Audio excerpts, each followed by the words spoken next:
Western psychology is really focused on the mind, and so transpersonal psychology goes beyond that and includes the spirit, includes inspiration, and you can use whatever word you want, but something beyond just this like mental and physical experience in our world.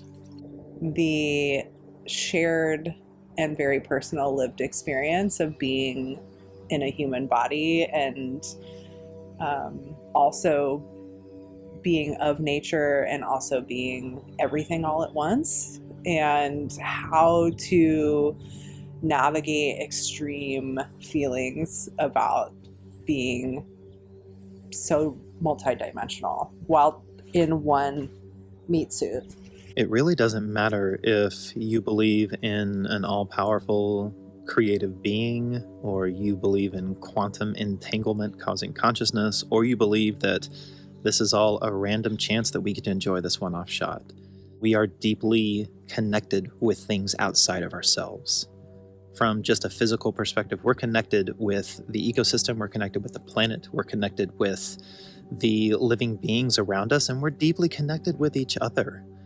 And if you account for the spiritual and metaphysical side of things, and you bring animism into context, then we're living in a field of being that we constantly influence and are influenced by. In Western psychology, they've taken up mindfulness, which is good. It's good to include that.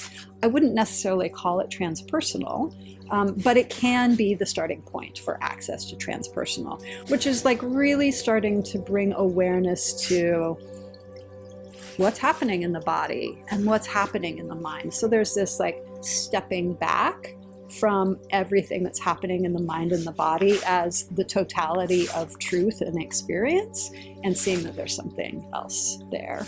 I feel like we've been so like divorced from our divine nature, from our memory of being earth, of being made of flesh and bone, like every other mammal, and get down to the cellular, like we are nature, and we also are cosmos, but we forget that, and we get like stuck in the story of our culture, of what we're supposed to do and how we're supposed to be and how we're supposed to heal. And it's so limiting, and it's so soul crushing that having a space and practitioners to be with you in that, and not say that you're crazy or outlandish or ill. We just live in a time now where we're not only encouraged to be cut off from those experiences, but we're told that those experiences are not real. So it's never been more important that we learn to go within and find a sense of balance, of trust, of knowing, and of answers that are not dependent on things outside of us. Because when we can learn to trust ourselves and the inner experiences we have, then all of a sudden we start to see the ways that we fit into everything and everyone else. Right now, one of my favorite practices is immediately when I get out of bed, I put my feet on the floor and my hands on the floor, and I do some gratitude practice with the earth, some exchange of appreciation, of energy, of emotion, of an intention to be of service. That's one of my favorite transpersonal practices right now. To be able to be connected in that way, to acknowledge something bigger than myself that sustains my life, that is beautiful, and that offers all the lessons that I will ever need in my life, and touches me in my heart and my belly every day and literally feeds me. It just like, yeah.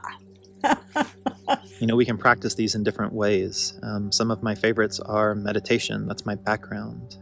There are a few things that replace the practice of what real yoga is, which is going within and directing our attention into what is beyond our personal temporary selves.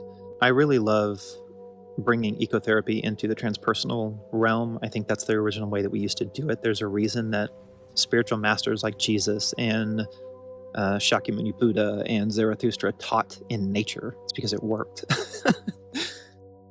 So working with fire in meditation or breath work in those ways, I think opens a lot of doors for the mythical and the magical to happen.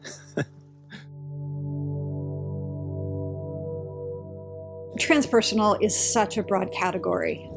20 some odd years ago, it's just kind of getting into meditation and studying, and I was, kind of learning from Thich Nhat Hanh at the time, and I hated doing the dishes. Just like everything in me. And he was talking about this practice of mindfulness and just bringing awareness and talking about how, we're going to wash a million dishes in our life, and it's just like over and over and over again. Why not find contentment in that and feel the warmth of the water and feel the bubbles and smell the aroma and like have gratitude for the dish and the meal that you ate and all of that. And it just completely changed my experience of dishwashing, which is kind of a funny thing. Most people don't think like, I'm going to make dishwashing my thing, but that's really the thing that was most potent for me at the beginning that really started to change things for me. Journaling. I feel like so many people that I worked with along the way in different aspects have offered me that tool, and I was like, ugh. There's like a formality feeling to journal. I'm supposed to journal. But can you find something that feels alive? Can you write without fear or critique?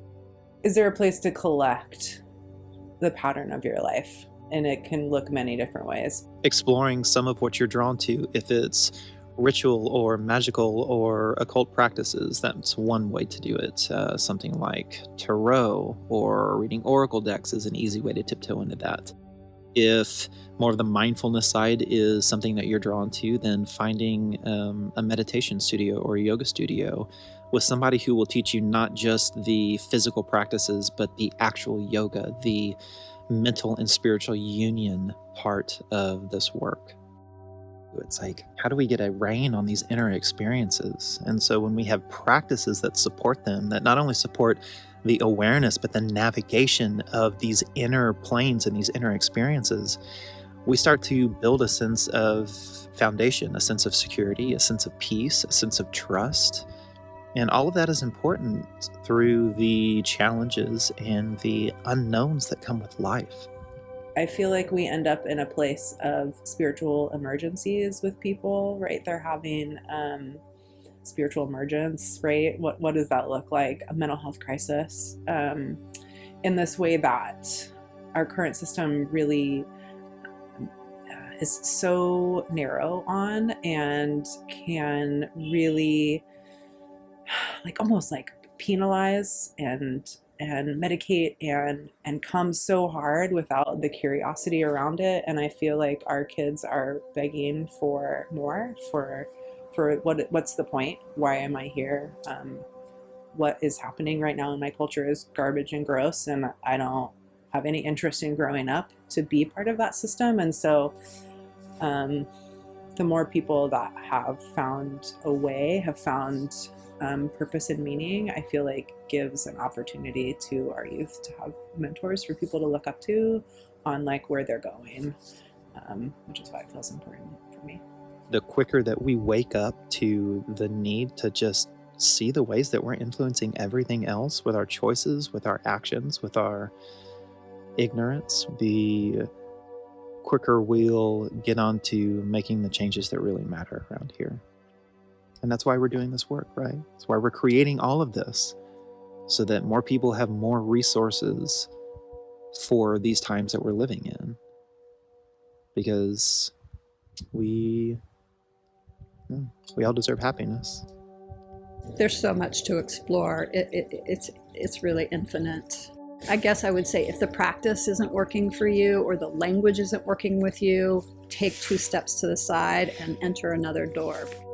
It can be really unique to each person. It has to be unique to each person. So if something doesn't fit, move on to another thing. Don't give up on this idea of the transpersonal, because you can find something that will work for you.